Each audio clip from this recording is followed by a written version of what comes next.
All right, South happy to be Owls. joined by now on the Mattress Warehouse hotline, Jane Slater, NFL Network reporter, has been all over the Zeke Elliott deal, including the fact that helicopters were tracking this thing. Talk about Can't believe what it's that. been like the last 24 hours in Dallas covering Ezekiel Elliott. Well, I joked this morning and last night that this was a peak vintage Cowboys coverage. I grew up in the Dallas area, so of course I was here for Michael Irvin, Troy Aikman, and everything that was, and that's what it felt like, having reporters stationed at the airport. Zeke gets stuck in customs. Dirk Nowitzki, of all people, is coming back from China. He's there as well, wearing a Cowboys hat.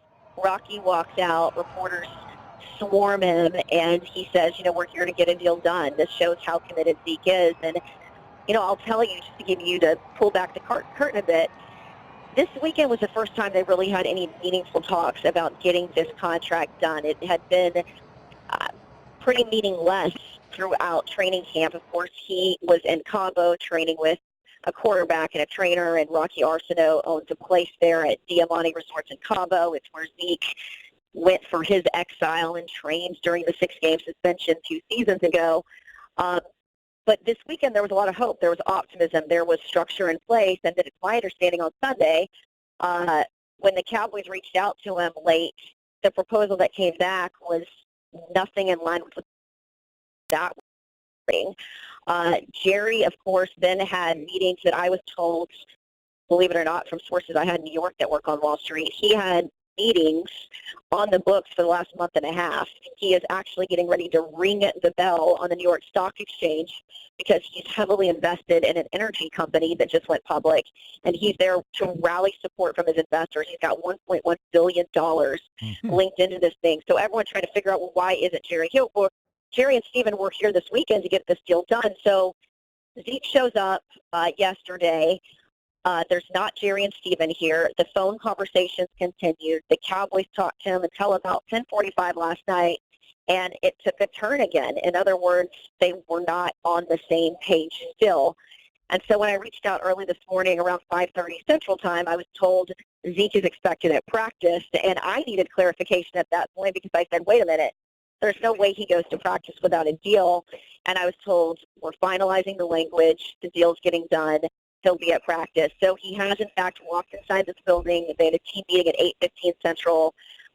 Jason Garrett will have a presser at 10:35, and then 11:15 he's expected on the practice field. All right, I'm not trying to stump you here, but I just don't know. Watching this from afar, I haven't gotten into the particulars at all. And I know you haven't been able to review the contract, but can you give us sort of an idea of how much? I'm assuming that Zeke won this, right? What was he scheduled to make, and what is he going to make now? How much did he gain from this? I believe he was scheduled to make 3 this year, 3 this year, 9 next year. Okay. And so basically we don't have the annual yearly numbers just yet. What we do have is a 6-year, $90 billion extension. That's tacked onto us too. So look at this as an 8-year deal. Right. Now, I know the Cowboys repeatedly said we're not setting the market on the Todd Gurley deal. As was explained to me, they left a little wiggle room in there. Some of that was negotiation, but I was also told this morning the devil's in the details. When this contract comes out, it's going to be interesting to see what the guarantees are today and then what those guarantees are moving forward. Keep in mind, look at Jimmy G's contract, Jimmy Garoppolo in San Francisco. It sort of has these guarantees built in there together, and then when we talk about those guarantees, we combine the two together. So I think the guarantee came in around $50 million. It'll be interesting to see how much of that he's getting up front. The Cowboys typically do fully guaranteed. So we'll see, how that works. But it sounds like they've put some insurance in there for themselves. The biggest issue is this very complicated, very tricky 30% rule. Go ahead and go read up on it. As I've tried to explain, it's a little tricky saying it on radio, but essentially with the expiring CBA in 2020, there was only so much they could do in terms of what his salary is the year before 2020 to what it can jump. In other words, it can't have this massive jump.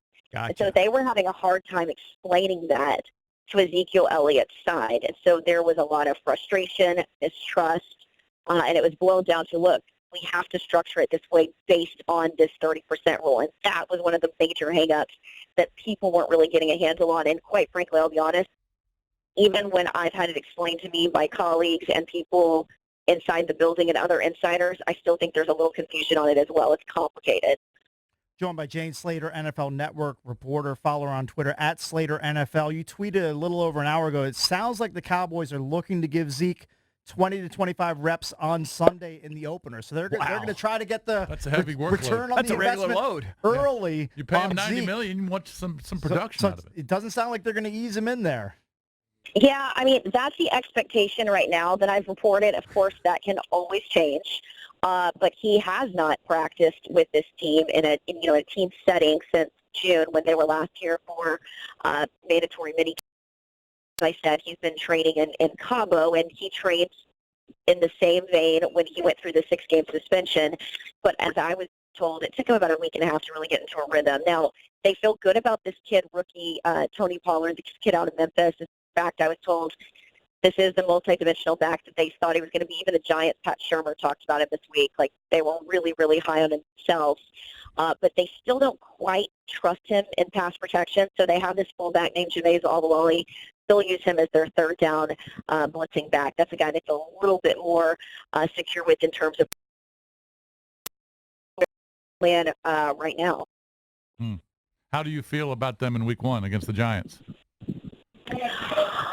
It's going to be interesting. Like I said, we haven't seen him out here at practice. All we've seen from him, the only live look that we got from him, was really him, coming from the airport yesterday. But I mean, we've seen this guy not play in the preseason and still dominate when he's come back. We've seen him, he was out with the 6-game suspension and still come back. He's sort of this workhorse, this beast, this guy that likes to eat. And here's what I will say about him. He sort of suffers from extreme FOMO both on and off the field.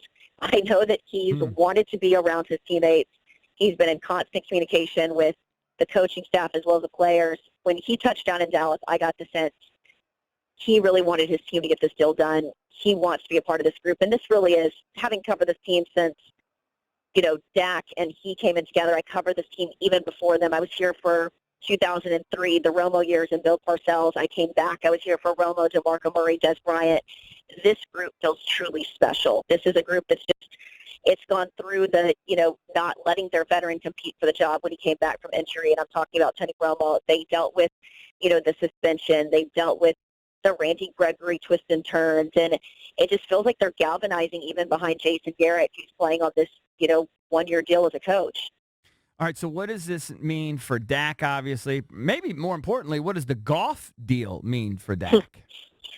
I'm just as fascinated as everybody else who was reading Twitter yesterday. Yeah. The thing that I was told was the Carson Wentz deal got done because they were hearing this number. I know everyone scoffed at it, but I had reported a couple of weeks ago that Dak Prescott's team was requesting $40 million.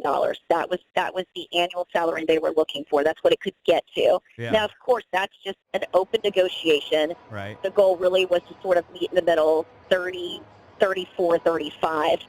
It is going to be interesting to see, the Carson Wentz deal got done because I heard the Eagles caught wind of that $40 million number. Then you saw Jared Goff now get done.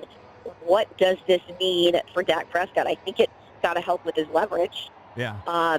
He certainly is very confident in himself. He hasn't really wanted to get into the contract talks. I've heard that he's not going to take a hometown discount. So we'll see how this plays out. Zeke certainly didn't take a hometown discount, and they found a way to get him paid. If anything, I could see Amari Cooper, a guy that we haven't really seen any movement on his contract, and a guy who's plays his cards close to the vest. His team has not leaked anything on this. He was asked about it this week. He said, honestly, he didn't know where it was, but he felt comfortable playing on his existing deal.